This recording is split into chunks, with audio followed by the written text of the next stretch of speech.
ಸೆಂಟ್ರಿಗೆ ಹೋಗ್ಬೇಕು.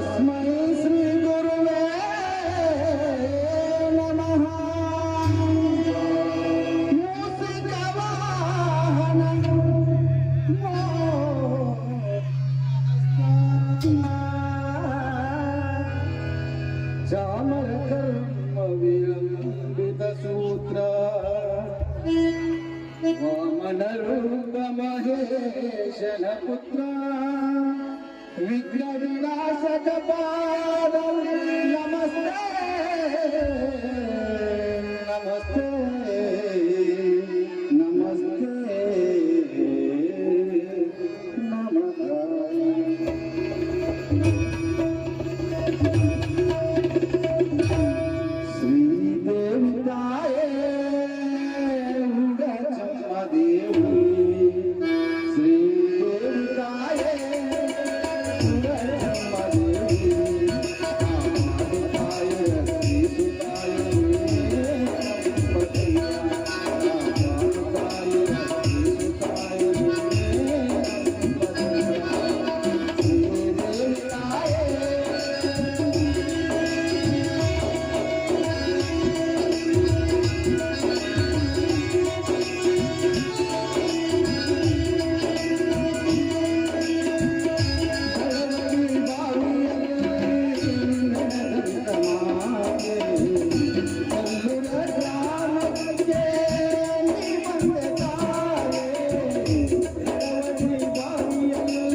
ಮಾಡ್ರಿ. ಅಲ್ಲಿ ಸೋಮಲಿಂಗ ಬೇಡಿಯಾರ್ ಮತ್ತು ಶಿವಳ್ಳಿ ಗುರ್ಜಪ್ಪಣ್ಣ ಕುಂತಾರ, ಅವ್ರ ಕಡೆ ನೀವು ಬರ್ಸ್ಬೇಕಾಗಿ ವಿನಂತಿ.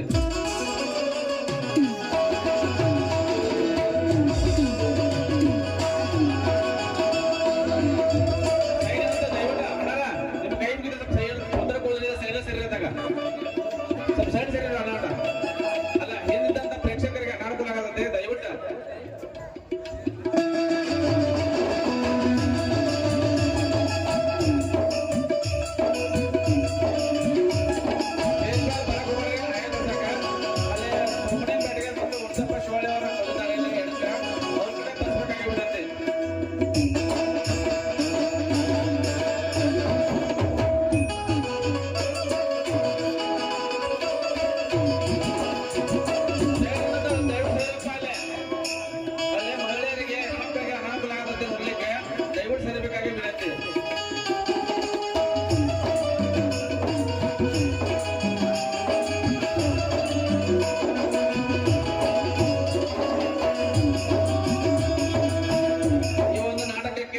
ಶ್ರೀಮತಿ ಲಕ್ಷ್ಮೀ ಹೆಬ್ಬಾಳ್ಕರ್ ಮಹಿಳಾ ಮತ್ತು ಮಕ್ಕಳ ಕಲ್ಯಾಣ ಇಲಾಖೆ ಸಚಿವರು ಕೂಡ 5,000 ರೂಪಾಯಿ.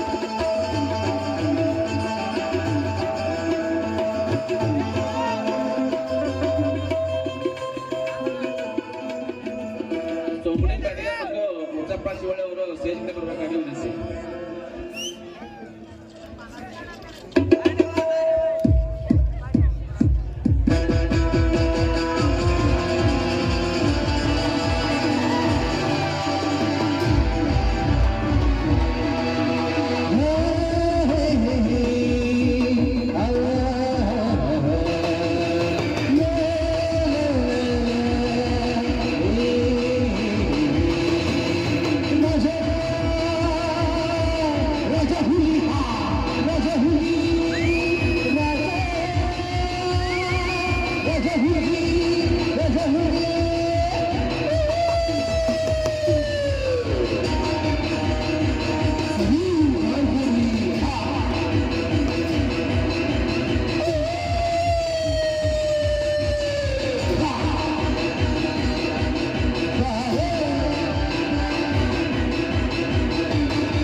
ಮದುವೆ ವಿಷಯ ಪ್ರಸ್ತಾಪ ಮಾಡಿದ ತಕ್ಷಣ ಅಂತ ಕಳಿಸ್ತಿಲ್ಲಿ ಯಾಕೆ ಮದುವೆ ಅಂದ್ರೆ ಇಷ್ಟ ಇಲ್ಲ ನಿನ್ಗೆ?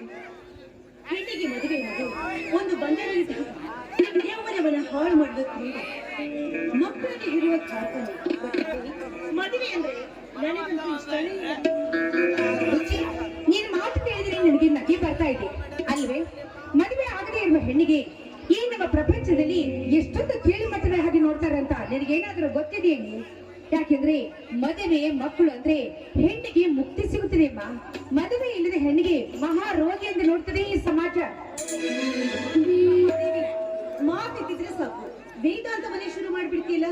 ಈ ಮದುವೆ ಮಕ್ಕಳು ಎಲ್ಲ ನಿನ್ನ ಪಾಲಿಗೆ ಮದುವೆ ಬೇಡ ಅನ್ನೋಳು ಮತ್ತೆ ಈ ಪ್ರೇತಮನೊಂದಿಗೆ ಚಕ್ಕಂದ ಮಾಡ್ತೀಯಾ? ನಿಜ, ನಾನು ಪ್ರೀತಿ ಮಾಡೋದು ಮದ್ವೆಗೋಸ್ಕರ ಅಲ್ಲ, ಮಜಾ ಮಾಡೋದಕ್ಕೆ. ಬರೀ ಸಂತೋಷ ಪಡಬಾರ್ದು, ಆ ನೀರಿನ ಕುಡಿಬೇಕು. ಯೌವನ ಇದ್ದಾಗ ಆ ಯೌವನವನ್ನ ಹಾಳು ಮಾಡ್ಕೊಳ್ಬಾರ್ದು. ವಿಚಿತ್ರವಾಗಿ ನಿನ್ನ ಮನಸ್ಸು ತುಂಬಾ ಕೆಟ್ಟದಾಗಿರುತ್ತೆ. ಅಲ್ಲೇ ಮದುವೆ ಬಗ್ಗೆ ಯೋಚನೆ ಮಾಡುವುದು ಒಳ್ಳೇದು. ನನ್ನ ಮಾತು ನಿನ್ನೆ ಕೇಳದೆ ಹೋದ್ರೆ ಮುಂದೆ ನಿನ್ನ ಜೀವನ ಮಣ್ಣಾಗಿ ಹೋಗುವುದು ಎಚ್ಚರ. ಎಚ್ಚರದ ತತ್ವೋಪದೇಶವನ್ನ ನೀನು ನನಗೆ ಕೊಡ್ತಾ ಇದ್ದೀರ, ಮತ್ತೆ ನೀನು ನಿನ್ನ ಸೋದರವನ್ನ ಪ್ರೀತಿ ಮಾಡ್ತಾ ಇದ್ದೀಲ್ಲ, ಅದು ಅಪರಾಧ. ಖಂಡಿತ ಇಲ್ಲ. ನಾನು ಪ್ರೀತಿ ಮಾಡುವ ಮಂಜು ಮಾಮ ಬೇರೆ ಯಾರು ಅಲ್ಲ, ನನ್ನ ತಂದೆ ಮಗ ಅಂದ್ರೆ ನನ್ನ ಸೋದರ ಮಾವ. ನಮ್ಮ ಅತ್ತೆ ಸಾಯುವಾಗ ನನ್ನ ತಂದೆ ಹತ್ರ ಒಂದು ಮಾತು ಇಟ್ಕೊಂಡಿದ್ರಂತೆ, ಅಣ್ಣ ನಾನಂತೂ ಬಡವಿ, ನೀನು ಕೊಟ್ಟು ಮನೆಗೆ ಮುಗಿತೇನೆ, ಆದ್ರೆ ನನ್ನ ಮಗ ಅನಾಥ, ನಾನು ಸತ್ತ ಮೇಲೆ ಅವರಿಗೆ ಯಾರೂ ಇಲ್ಲ, ನೀನೇ ಅವನನ್ನು ದತ್ತಕ್ಕೆ ತೆಗೆದುಕೊಂಡು ಅವನಿಗೆ ಚೆನ್ನಾಗಿ ವಿದ್ಯಾಭ್ಯಾಸ ಮಾಡಿಸಿ ಮುಂದೆ ನಿನ್ನ ಮಗಳನ್ನು ಮದುವೆ ಮಾಡಿಸ್ಕೊಡು ಅಂತ ಹೇಳ್ತಾರೆ. ಅದರಂತೆ ಅವನ ಜೊತೆಗೆ ಮದುವೆ ಮಾಡುವುದಾಗಿ ನಿಶ್ಚಯ ಮಾಡಿದ್ದಾರೆ. ಅಂದಾಗ ನಾನು ಮಂಜು ಅವನನ್ನು ಪ್ರೀತಿ ಮಾಡುವುದರಲ್ಲಿ ತಪ್ಪೇನಿದೆ? ಆಯ್ತು ಮಹಾರಾಯಣೆ, ತಪ್ಪು ನಿನ್ನದಲ್ಲ, ನಿನ್ನ ಜೋಡಿ ನಾನ್ ಮಾತನಾಡ್ತಾ ಇದ್ದೀನಲ್ಲ, ತಪ್ಪು ನನ್ನದು. ಹೊರದಲ್ಲಿ ಬಂದ ವಿಷಯನೇ ಮರ್ತ್ಬಿಟ್ಟಿದ್ದೆ. ನಾಳೆ ನನ್ನ ನಿಶ್ಚಯ ಕಾರಣ ಇದೆ, ಏನ್ ತಪ್ಪರಿ ಬರ್ಬೇಕು? ಹೌದಾ? ಇಂಥ ಶುಭ ಸಂದರ್ಭಕ್ಕೆ ನಾನ್ ಬರೋದಿಲ್ಲ ಅಂತ ಹೇಳ್ತೀನಿ. ಬರ್ತೀನಿ, ನಾನು ನಿಮ್ ಬರ್ತೀನಿ.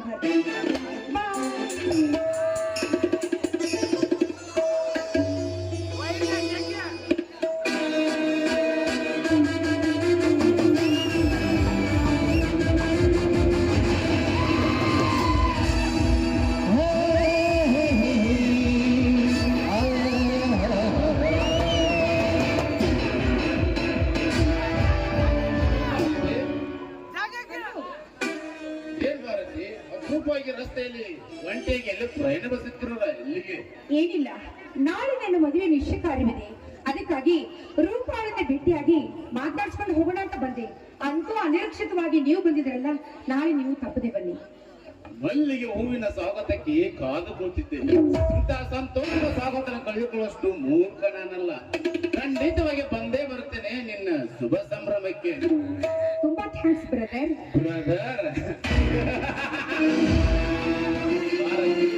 ನಿನ್ನ ಬಾಯಿಂದ ಬರುವ ಬ್ರದರ್ ಎಂಬ ವಾಕ್ಯ ನನಗೆ ಶೋಭೆ ತರಲಾರದು. ಕಡಿಮೆ ನಿಜ ಭಾರತಿ, ಈ ಕರ್ಮೇಂದ್ರ ಕಥೆಯಲ್ಲಿ ಸಿಕ್ಕ ನಿನಗೆ ಪಾತ್ರವ ಬೇರೆ, ನೀನು ನಡೆಸುತ್ತಿರುವ ಅಭಿನಯವೇ ಭಿನ್ನವಾಗಿದೆ.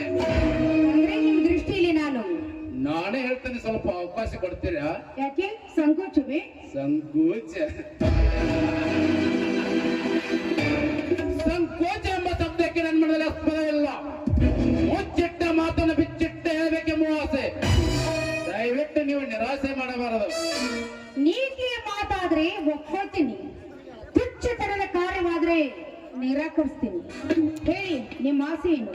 ಭಾರತಿ, ನಾನು ನಿನಗೆ ಎಷ್ಟು ವರ್ಷಗಳಿಂದ ಪರಿಚಯ? ಸುಮಾರು 4-5 ವರ್ಷಗಳಿಂದ ಪರಿಚಯ. ಅಲ್ಲದೆ ನೀವು ನನ್ನ ಕಾಲೇಜಿನ ಸಹಪಾಠಿಗಳು ಕೂಡ.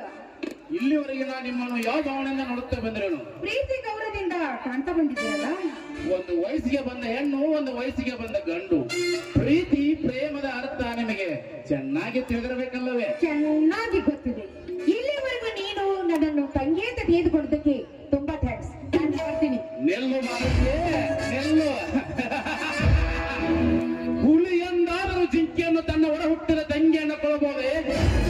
ಹೆಂಗಸೆ ಎಂದಾದ್ರೂ ಹಾವಿನ ಸ್ನೇಹ ಮಾಡಬಹುದೇ? ಮಾಡಿ ನನ್ನೊಂದಿಗೆ ಆಟ ಮಾಡಬೇಡ. ನಾ ಜಲ ತೊಟ್ಟ ನನ್ನ ಚಕ್ರದಿಂದ ಪಾರಲು ಸಾಧ್ಯವೇ ಇಲ್ಲ. ಜೀವನದಲ್ಲಿ ಇಂಥ ಮಾತುಗಳನ್ನು ಸಾಕಷ್ಟು ಜನ ಕೇಳಿದ್ದೀನಿ. ಇದೇನು ನನಗೆ ಹೊಸದಲ್ಲ.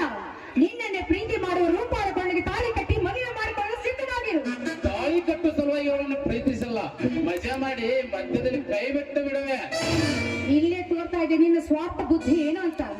ನಿನ್ನನ್ನು ಪ್ರೀತಿ ಮಾಡಲು ಬಯಸಿದ ರೂಪಾಳ ಕೊಳ್ಳಿಗೆ ತಾಳಿ ಕಟ್ಟಿಲಾರ್ದವನು ನಿನ್ನನ್ನು ವೈರಿ ಹಾಗೆ ನೋಡ್ತಾ ಇರುವುದಿನಲ್ಲ ನಾನು. ನನ್ನ ಕೊಳ್ಳಿಗೆ ತಾಳಿ ಕಟ್ಟಿ ಅಂತ ಏನ್ ಗ್ಯಾರಂಟಿ? ಭಾರತಿ ನನ್ನ ಮೇಲೆ ಅಷ್ಟು ನಂಬಿಕೆ ಅಲ್ಲವೇ? I am sorry mister ಕರ್ವೇಂದ್ರ.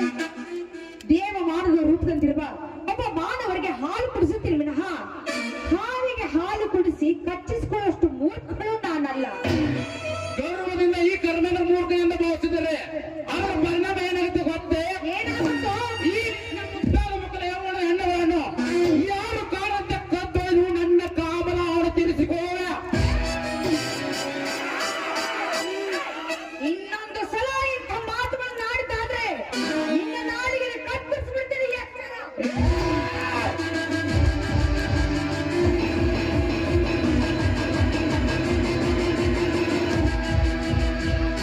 ಏ ಭಾರತಿ, ಈ ಕರ್ಮದ ಕಣ್ಣಿಗೆ ಹೊಡೆದ ತಕ್ಷಣ ನಿನ್ನ ಗೆದ್ದ ತಿಳಿದುಕೊಂಡರೆ ಅದು ನಿನ್ನ ಮೂರ್ಖತನ.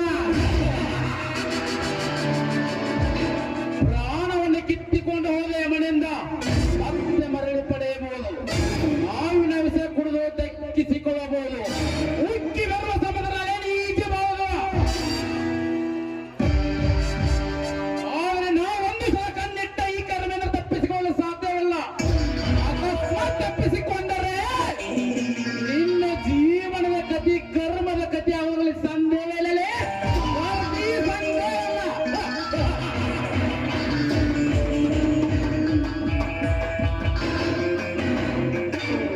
ಕಲಿಯುಗದ ರಂಬೆ ಬರ್ತಿದ್ದಾಳೆ, ಬರಲಿ ಸ್ವಲ್ಪ ಮೀಟ್ ಮಾಡಿರಾಯ್ತು. ಹಲೋ ಕರ್ಮೇಂದ್ರ. ಹಲೋ ರೂಪ. ಅಲ್ಲ ದಾರಿಯಲ್ಲಿ ನಿಂತು ಏನು ಗಹನವಾದ ವಿಚಾರವನ್ನು ಮಾಡ್ತಾ ಇದ್ದೀರಲ್ಲ? ರೂಪ, ಹಾದಿ ಮೇಲೆ ಎಂದೋ ಒಂಟಿಯಾಗಿ ನಾನು ನಿಂತಾನಲ್ಲ, ನಿನಗೋಸ್ಕರ ಒಂದು ಗಂಟೆಯಿಂದ ಕಾಯ್ತಾ ಇದ್ದೆ. ನೀ ಬರೋ ದಾರಿಯನ್ನು. ಯಾಕೆ ನನ್ನ ಮೇಲೆ ನಿಮ್ಗೆ ಅಷ್ಟೊಂದು ಪ್ರೀತಿನಾ? ರೂಪ, ಸೂರ್ಯ ಚಂದ್ರಲ್ಲ ಜಗತ್ತು ಬದುಕಬಹುದೇ? ನೀನಿಲ್ಲದೆ ನಾನೊಂದು ಕ್ಷಣ ಬದುಕಿರುವ.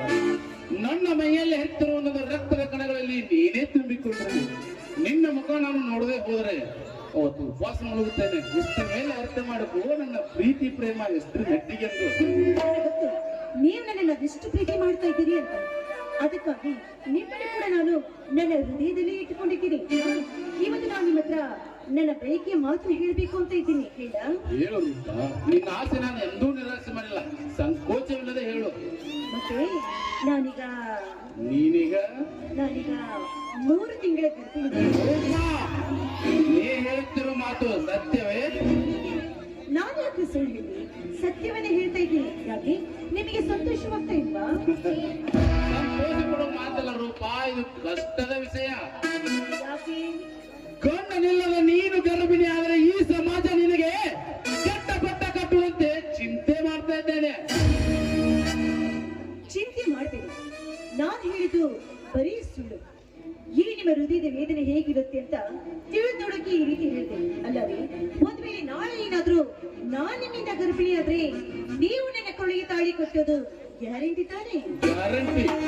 ನೀನು ಮದುವೆಗಿಂತ ಮುಂಚೆ ಗರ್ಭಿಣಿ ಆದರೆ ನಾ ಕಟ್ಟುವವರ ಮನೆಗೆ ಕಾಲಿಡುವುದು ಗಟ್ಟಿ. ಹಾಗಾಗದೆ ಹೋದರೆ ನಮ್ಮಿಬ್ಬರಿಗೆ ಇದೇ ದಾರಿಗೆ ಭೇಟಿ. ಮೊದಲ ನಿಮ್ಮ ಮನೆಯಲ್ಲಿರೋ ಹಣಪಟ್ಟಿಗೆ ನೋಡಿ ತುಂಬಾ ನೋಟಿನ ಕಟ್ಟು ಹೇಳಿದೆ ನನ್ನ ಪ್ರಣಯದ ತುಂಟೆ. ಅರ್ಥವಾಯ್ತು ಕರಮೇಂದ್ರನ ಕೋಟ ಎಂತದ್ದು ಅಂತ. ಅದ್ರ ಬಗ್ಗೆ ಯಾವ ಚಿಂತೆನೂ ಮಾಡಬೇಡಿ. ನಮ್ಮ ತಂದೆ ನನ್ನ ಹೆಸರಲ್ಲಿಟ್ಟ 2 ಲಕ್ಷ ಹಣ ನಾನು ನಿಮಗೆ ಕೊಡ್ತೀನಿ. ಯಾಕಂದ್ರೆ ಯಾವತ್ತಿದ್ರೂ ಕೂಡ ನಾನು ನಿನ್ನವರಾಗ್ತೇನೆ. ಆ ಹಣ ಕೂಡ ನಿಮ್ಮದೇ ತಾನೇ. ಸರಿ, ನನಗೆ ಸಮಯ ಬಹಳ ಆಗ್ತಾ ಇದೆ, ನಾನಿನ ಬಗ್ಗೆ ಬರೀ ಮಾತಿನ ಉಪದೇಶ ಹೇಳಲು ಬಂದಿರುವುದು. ಮತ್ತಿನ್ನೇನ್ ಮಾಡ್ಬೇಕು? ಈ ವಿಷಾದ ನೀಡಿದ ಮನಕ್ಕೆ ಸಂತೋಷದ ಸ್ವರಗಳು ಚುಮ್ಮಿ ಬರಲಿ ನಿನ್ನಿಂದ. ನಿಮ್ಮದು ಕಲಿಸಿಕೊಟ್ಟವಳು ನೀನೇ ತಾನೆ.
ಪ್ರೀತಿ